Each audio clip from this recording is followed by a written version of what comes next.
dans l'épisode précédent de Murder City. Mais si vous n'avez pas découvert le corps comme vous le prétendez, dites-moi, comment avez-vous su que la victime a été poignardée ? Oh, eh bien c'est très simple. Il avait une énorme entaille tout le long du ventre.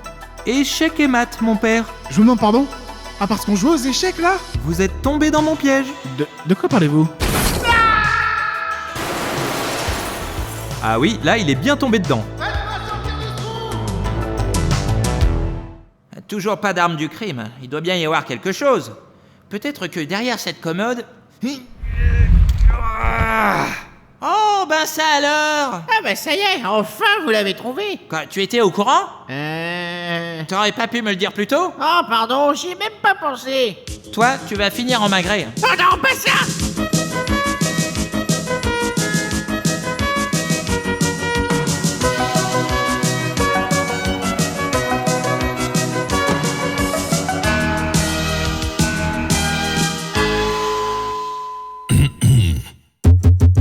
Test, micro-test. Là, le lit le lu. Un chasseur chassant. Ok. Anticonstitutionnellement. C'est bon Michel, tu t'enregistres ? Allez. Patrick à la prod, c'est bon ? Ok. David au mixage, c'est bon ? Bernadette à la cafétéria, c'est bon ? Ok. Épisode 10, drame à la baie. Deuxième partie. Je vous l'ai bien dit qu'il y avait plusieurs parties. Voilà, c'est tout. Au revoir. Merci de m'avoir libéré du piège. De rien, c'est plus pratique pour vous interroger. Je vous repose la question. Comment savez-vous qu'il a été poignardé ? Ou plutôt éventré ? J'attends. Taisez-vous ! Pourquoi vous vous mettez en colère, mon père ? Vous vous sentez coupable ? Je veux dire, un abbé comme vous, un homme qui transmet la sagesse à ses fidèles sous le regard du Seigneur, n'aurait rien fait de mal, je me trompe ? Vous avez raison, excusez-moi, c'est la fatigue. Bon sang, Louis, vous me foutez tellement la chair de poule que je pourrais poncer de l'acier avec mes bras. J'attends votre réponse. D'abord, qu'est-ce qu'il vous dit qu'il s'est fait éventrer ? Comment ça ? Il aurait très bien pu se suicider dans son bain. Ah bon ? Et avec quoi il se serait suicidé selon vous ? Eh bien avec un couteau, pardi. Je connaissais les couteaux suisses, mais c'est la première fois que j'entends parler d'un couteau pardi. Rares sont les personnes qui se poignardent eux-mêmes. C'est beaucoup trop de douleur et de souffrance pour un suicide. Mais qu'est-ce que vous en savez d'abord ? C'est mon boulot. Mais je vais vous dire, je ne pense pas qu'il s'est suicidé, car sinon, nous aurions forcément retrouvé l'arme du crime dans la baignoire. Et malheureusement pour vous, il n'y avait aucun couteau dans la salle de bain. Quoi ? Cela veut donc dire que c'est forcément l'assassin qui est reparti avec l'arme du crime. Inspecteur, lieutenant! Qu'est-ce qu'il y a, docteur ? Comment osez-vous interrompre cette sublime scène d'interrogatoire ? Eh bien... Il y a intérêt à ce que votre intervention soit pertinente. Regardez, j'ai trouvé ce couteau sous la commode de la salle de bain. Bon, c'est bien. Ah bah voilà, vous voyez. Je vous avais bien dit qu'il y avait un couteau. C'est celui qu'il a utilisé pour se suicider, à tous les coups. Mince, du coup ce n'est pas l'assassin qui est reparti avec comme vous avez dit, Louis. La victime s'est peut-être bien suicidée comme le prétend l'abbé Chamel. Non, je ne crois pas.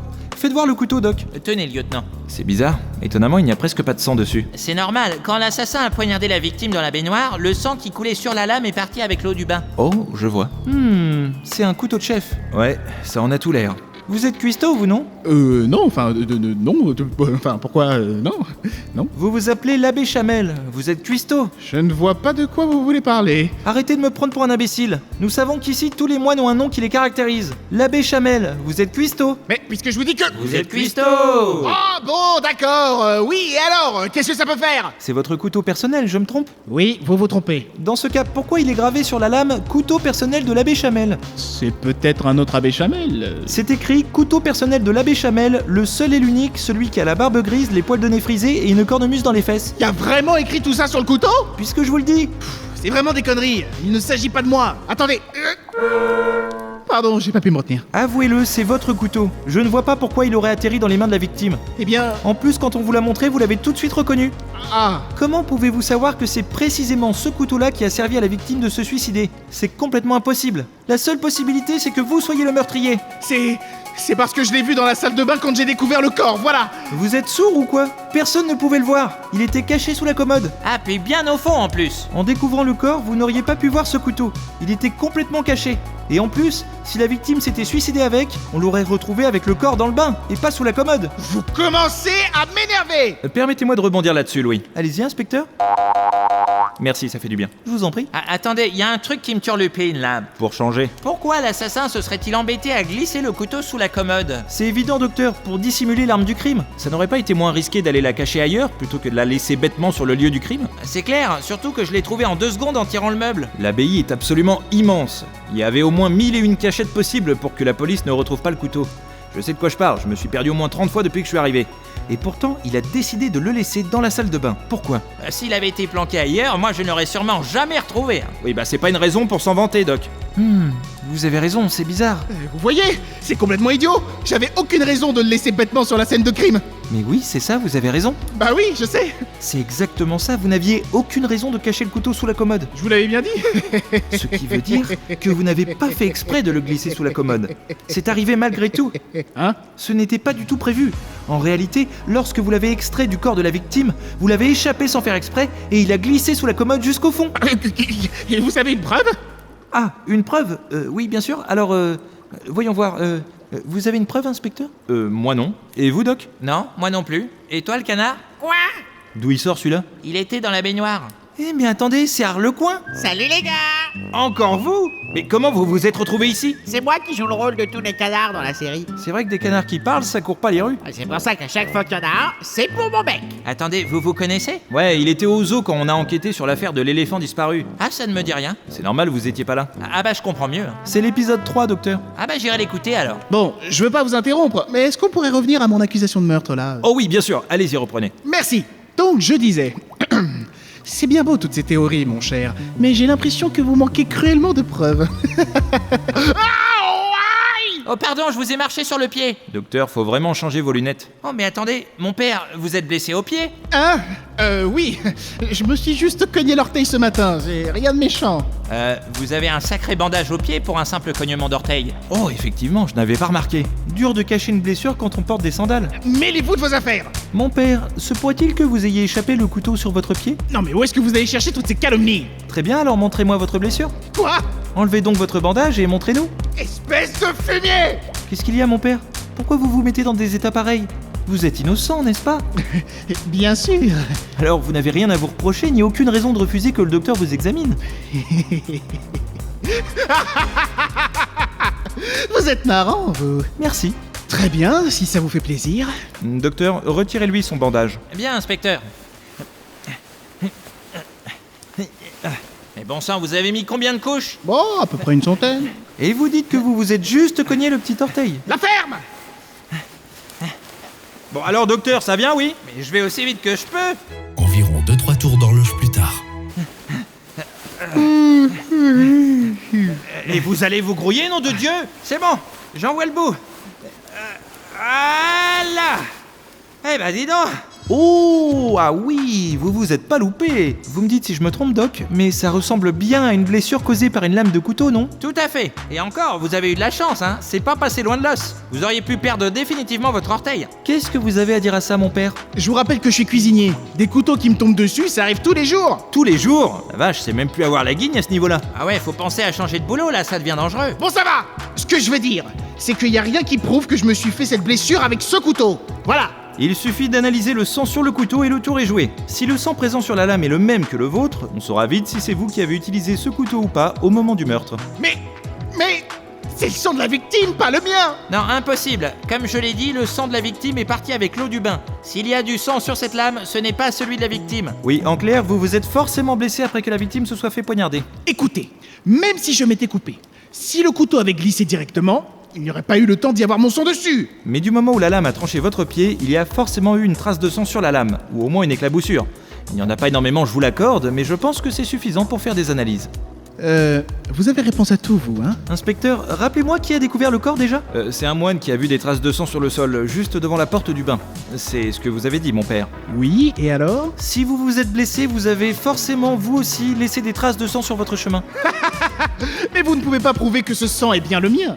Permettez-moi de vous interrompre. Encore? Mais on ne vous a jamais appris à la fermer? J'ai les résultats des analyses. Quelles analyses? Le sang qui a coulé sous la porte. J'ai demandé au docteur de l'analyser. Oui, exactement. Ok, bon, ça va. Sur les flaques, nous avons trouvé le sang de la victime, mais pas seulement. Comment ça? Il y avait également du sang différent de celui de la victime. Celui du tueur. Il semblerait bien. Et alors? Qu'est-ce qui vous dit que c'est le mien? Vous n'avez pas analysé mon sang.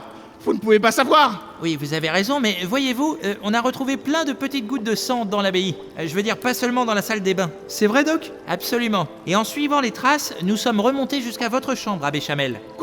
Cela signifie donc qu'il s'agit de votre sang. En effet, cela prouve bien que vous vous êtes coupé le pied, comme nous le disions, et qu'après vous être blessé, vous êtes retourné dans votre chambre pour vous soigner, laissant traîner des gouttes de sang sur le sol. Et ça vous incrimine encore plus. Vous racontez n'importe quoi.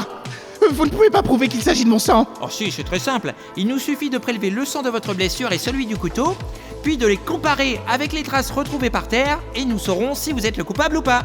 Et comme de par hasard, vous n'avez pas pris de bain ce matin, alors qu'il semblerait que vous adorez ça. Vous avez bien raison de profiter. Le bain, c'est le moment de la journée que je préfère. Bizarre de manquer son bain quand c'est notre moment préféré de la journée, non? Voilà ce que je pense. En réalité, lorsque le corps a été découvert, vous ne dormiez pas du tout comme vous le prétendez. Mais vous étiez dans votre chambre en train d'enfiler tous ces bandages pour cacher votre blessure. Et c'est pour cette raison que vous n'avez pas pu prendre de bain, contrairement à d'habitude. Si quelqu'un avait remarqué vos bandages, cela aurait été suspect. Donc vous avez préféré rester caché dans votre piaule. Alors? Ça vous va comme explication? Je vois pas comment on pourrait encore mieux prouver que vous êtes coupable. Bon, donnez-moi ce poisson là-bas. Quoi? Donnez-moi ce poisson, je vous ai dit. Non, arrêtez! Tiens, la poiscaille, c'est tout ce que tu mérites. Ça suffit, n'essayez pas de noyer le poisson! Trop tard. Pauvre petit poisson, vous êtes un monstre! On peut savoir ce qui vous fait en rire? Non, rien, je viens juste de me rappeler de la blague d'un aveugle qui rentre dans un bar. C'est pas le moment! Oh, pardon. Bref, vous avez failli m'avoir, hein. Franchement, bravo. Vous étiez pas loin. Ça y est, il recommence. Mais vous avez oublié un petit détail. Encore? Le mobile. Oh non, pas encore le mobile! Calmez-vous, inspecteur. Non mais ils nous font le coup du mobile à chaque fois. Mon père, nous avons trouvé ce papier dans la salle de bain. C'est une facture d'eau et alors? Précisément, daté de ce mois-ci. Aussi, le cachet de la poste indique que vous l'avez reçu hier. J'aimerais attirer votre attention sur le montant de la facture. Punaise, 1500 $! Ah mais vous remplissez une piscine olympique tous les jours ou quoi? N'avez-vous pas dit que la victime était la seule à prendre des bains privatifs ces derniers temps et que cela consommait beaucoup trop d'eau? Le voilà votre mobile. Vous l'avez tué parce que vous en aviez marre de payer des factures d'eau trop chères. Et qu'il s'entêtait à prendre de lin bon. De bon lin. Non. De longs bains. Voilà, c'est ça. Et qu'est-ce qui vous dit que c'est moi qui paye les factures? Hein? Ah, parce qu'il y a votre nom dessus, regardez. On récapitule. Hier, vous avez reçu cette facture qui vous a mis hors de vous. Alors vous avez décidé d'en finir avec la baignoire. Attendez, mais comment j'aurais pu planifier son meurtre? C'était un jeu d'enfant pour vous. Tout à l'heure, vous nous avez dit que personne ne savait que la baignoire prenait son bain à 5h du matin. Mais par contre, vous le saviez. Il n'y avait que lui qui se baignait aussitôt le matin. Il aimait bien venir dans sa salle de bain privative avant tout le monde pour être tranquille. Et comment saviez-vous qu'il avait cette habitude-là? Eh bien voyez-vous, je connais parfaitement tous les moines qui sont ici. J'ai appris à connaître les habitudes de chacun avec le temps. Je vois. Mais du coup, est-ce que les autres moines étaient au courant qu'il venait prendre son bain aussitôt? Non, je ne pense pas. Il était assez discret. Ce n'était pas le genre à attirer l'attention sur lui. Donc à mon avis, personne ne l'avait remarqué. Le fait que vous soyez le seul à connaître les habitudes de la victime fait que vous étiez sûr de pouvoir vous retrouver seul avec lui sans personne pour être témoin de votre crime. Par conséquent, j'ai le regret de vous annoncer que cela fait de vous le suspect numéro 1 dans cette affaire. Alors ce matin, vous vous êtes rendu dans les bains à 5h tapantes avec votre bite et votre couteau. Non, votre facture et votre couteau. Ah oui, non, c'est ça. Et vous l'avez éventré. Puis, en retirant le couteau qui était alors mouillé, il vous a glissé des mains et vous l'avez échappé. Vous vous êtes entaillé le pied et votre arme a glissé sous la commode. Après cela, vous êtes parti vous soigner en catastrophe, abandonnant derrière vous la scène de crime et en laissant des traces de sang. À 8h, les moines sont arrivés et l'un d'eux a immédiatement remarqué les traces de sang sur le sol, avant de découvrir le corps de la victime. Bravo, inspecteur. Merci. Je ne comprends pas. C'est pourtant pas compliqué. Bon, attendez, je vous réexplique. Non, ça j'ai compris, mais je veux dire... qui a prévenu la police? Ah, sûrement un de vos disciples, non? C'est impossible! Je leur ai interdit d'ouvrir la bouche. Mais comment ils vont faire pour manger? C'est une expression! Autant pour moi. Tous les moines sont au courant que c'est moi le tueur. Mais je leur ai averti que s'il y en avait un qui prévenait la police, je le tuerais de mes propres mains. Vous avez pas l'air d'être un rigolo, vous, hein. Pardonnez-moi de vous dire ça, mon père, mais vous êtes complètement zinzin. Quand j'ai vu le médecin légiste débarquer à l'abbaye tout à l'heure pour l'autopsie, j'ai tout de suite compris que quelqu'un avait parlé. Et puis vous êtes arrivé à votre tour pour enquêter. Ouais, c'est la suite logique de notre boulot. Qui a osé me trahir? Je veux savoir! Ouais, bah on dirait bien que vous allez croupir en prison avant d'avoir la réponse.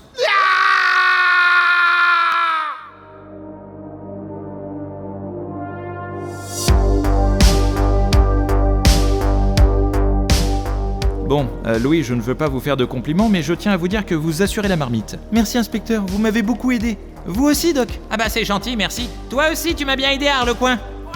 Allez-y, Louis, menottez la béchamel et amenez-le à la voiture. À vos ordres, inspecteur. Allez, venez par ici. Non! Non, lâchez-moi! J'ai rien fait de mal! Je suis un abbé! Vous pouvez pas condamner un abbé! Bien.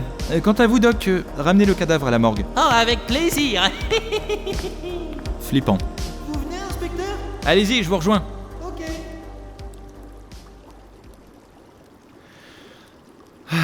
Quelle histoire. C'est fini? Ah tiens, un bégayeur. Oui, on a trouvé qui était le coupable. C'était l'abbé Chamel, figurez-vous. Quoi? Oui, ça fait un choc, hein. L'abbé Chamel? Tout à fait. Ah bon?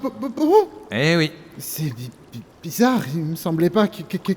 Comment ça, il vous semblait pas? J'ai vu le meurtre. Attendez, vous avez été témoin du crime? Oui, Oh, alors c'était vous.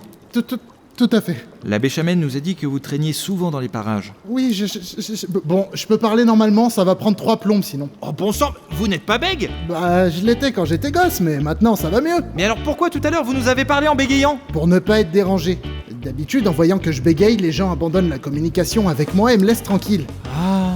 Mais vous êtes un coriace. J'ai fait exprès de buter sur chaque syllabe pour que vous me lâchiez. Eh oh, soignez votre langage. Le verbe lâcher au subjonctif imparfait. Ah, autant pour moi. Le truc, c'est que nous, on avait besoin de renseignements. J'avais des questions à vous poser. J'ai bien vu, mais ce crime m'a vraiment terrorisé. Je suis pétrifié à l'idée d'en parler, j'arrête pas d'y penser.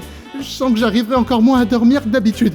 Mais vous êtes pas insomniaque, vous? Si, pourquoi? Moins dormir que pas du tout, c'est possible? Je sais pas comment, mais je sais que c'est possible. Bon, alors racontez-moi ce que vous avez vu. J'avais pour habitude de venir ici le matin, quand la baignoire prenait son bain. J'entendais le bruit de l'eau et ça me détendait. Et en même temps, c'était pas trop bruyant vu qu'il était tout seul. Et ce matin, j'ai fait comme d'habitude. Je lisais un livre dans un coin quand j'ai entendu quelqu'un arriver sans crier gare. Pardon, je me suis trompé, je voulais dire en criant gare, justement. Ce qui était étrange, car à cette heure-là, il y avait que la baignoire qui prenait son bain. Alors, je me suis caché pour voir qui c'était et parce que je voulais éviter tout contact humain. Et c'est là que j'ai vu un moine, le visage caché par son capuchon, entrer dans la salle de bain avec un couteau et une feuille à la main. Je savais pas du tout que c'était l'abbé Chamel. Mon Dieu. Évidemment, sur le moment, j'ai pas réalisé ce qui se passait. Je comprenais pas. Et puis après, je les ai entendus se disputer. Pour le bien de nos auditeurs, le dialogue suivant a subi quelques modifications. Nous avons remplacé les insultes par des compliments, et ce, afin de censurer les propos vulgaires et choquants. Merci de votre compréhension. Vous savez ce que vous êtes? Vous êtes quelqu'un de gentil. Quoi? Mais pour qui vous vous prenez? Et j'ajouterais même que vous êtes le mec le plus adorable que j'ai jamais vu. Ah ouais? Ouais. Eh ben vous êtes vraiment trop mignon. Quoi? Moi, je suis mignon. Eh ouais. Ah ouais? Ouais. Alors ça, mon petit vieux, vous allez me le payer. Enfin, je veux dire, je vais vous le payer. Je vous invite, ça me fait plaisir. Décidément, rien ne vous arrête. En plus de ça, vous êtes généreux. Oh, redites-moi ça pour voir, mon bon ami. Vous êtes super généreux. Oh. Et au bout d'un moment, j'ai entendu un cri qui m'a glacé le sang. Le couteau dans le ventre. Et juste après, un autre cri, un peu plus aigu. Le couteau dans le pied. Et enfin, un cri de cochon. Le couteau à jambon. Il est sorti juste après, et il est parti en courant. Je me suis approché de la salle de bain. Il y avait du sang par terre. J'ai compris qu'il l'avait tué. Quelle perspicacité. Alors, j'ai appelé la police. Merci, c'est grâce à vous qu'on a pu arrêter ce type. Si vous n'aviez pas appelé la police, personne ne l'aurait fait. Et là, vous allez me dire, oui, mais oui, mais Là, vous allez chanter de l'opéra. Là, vous allez shooter dans un chihuahua. Là, vous allez faire un solo de guimbarde. Là, vous allez vous frapper 3 fois la tête sur une casserole. Aïe, aïe, aïe. Là, vous allez vous presser les bouts. Bon, ça va, je pense qu'on peut s'arrêter là. Oui, mais d'ailleurs, vous n'avez pas eu peur d'appeler le commissariat? L'abbé Chamel m'a dit qu'il avait interdit à tous les moines de prévenir la police, sous peine de les tuer de ses propres mains. Quoi, c'est vrai? Il a dit ça? Oui, vous n'êtes pas au courant? Mais non, pas du tout. Mais comment ça se fait? Il l'a dit à tout le monde? Ben, vous savez, personne ne me parle ici. Je fuis tout le monde. Je suis tout le temps tout seul. Ah, alors c'est pour ça que vous n'étiez au courant de rien. Il n'a sans doute pas jugé utile de vous mettre en garde. Il s'est sûrement dit que vous ne remarqueriez même pas le meurtre de par votre isolement. Oui, puis surtout que je parle à personne, moi non plus. Comment arrivez-vous à me parler aussi facilement alors? Vous avez une bonne tête. Je me sens en confiance avec vous. Voilà autre chose. Et puis quoi qu'il en soit, l'abbé Chamel n'a pas été très futé. Il savait pourtant que vous étiez le seul à pouvoir assister au crime, mais visiblement, ça lui a échappé. Il ne devait pas savoir que je venais ici à l'aube. Tout le monde est censé dormir à cette heure-là. Eh bien, apparemment, il connaît toutes les habitudes de chacun et lui est toujours le premier levé. Il devait donc être au courant. Moi, je dis heureusement qu'il vous a pas vu ce matin, sinon il vous aurait tué aussi. Mais non, je plaisante. Ou peut-être pas. Enfin, le plus important, c'est que nous ayons fini par l'arrêter, n'est-ce pas ? Oui, tout à fait. Bien, merci pour votre déclaration. Même si nous avons déjà prouvé sa culpabilité, au moins on aura un témoignage solide pour le procès. Oui, vous pouvez compter sur moi. Je vous remercie, Abbé Geyer. Je vous en prie, Lucas. Attendez, comment vous connaissez mon prénom ? Hein ? Je ne me suis pas présenté, il me semble. Si ? Non, je suis presque sûr que je ne vous ai pas dit mon prénom, ni même mon nom d'ailleurs. Ah bon ? Est-ce que par hasard on se connaît ? je... Oh non, vous allez pas me refaire le coup du bégaiement ! Encore ? Non mais c'est pas vrai ! Revenez ici ! Arrêtez de faire l'hélicoptère !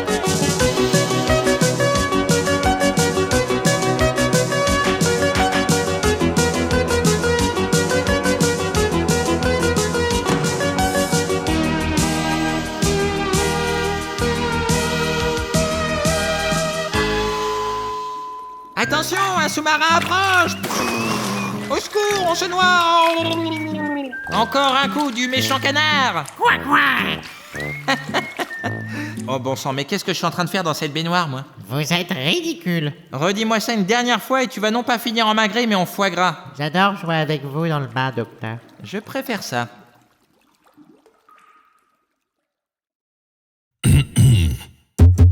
Waouh, on m'aurait dit que c'était lui le tueur, jamais j'aurais cru personne. Comme quoi cette saison 2 est vraiment incroyable. Enfin, moi elle m'a tenu en haleine. Non pas que j'ai mauvaise haleine, mais dans le sens... J'étais hype quoi, genre... Bon. Ah oui. Ah non, je sais plus. Ah si, ça me revient. Attendez, parce que je prends le briefing. Hop, qu'est-ce qu'il fallait que j'ai... Hop. Ah oui. Là, essayer de faire un moment court qui soit pas trop gênant. Ok, ça c'est fait. Ah oui, c'est ça. On m'a dit de vous dire aussi qu'il y aurait une saison 3. Voilà, j'ai fini de vous dire ce que j'avais à dire, je crois. Ah, pardon, j'avais oublié mes clés. Ah. Et je pensais là, concernant la paye...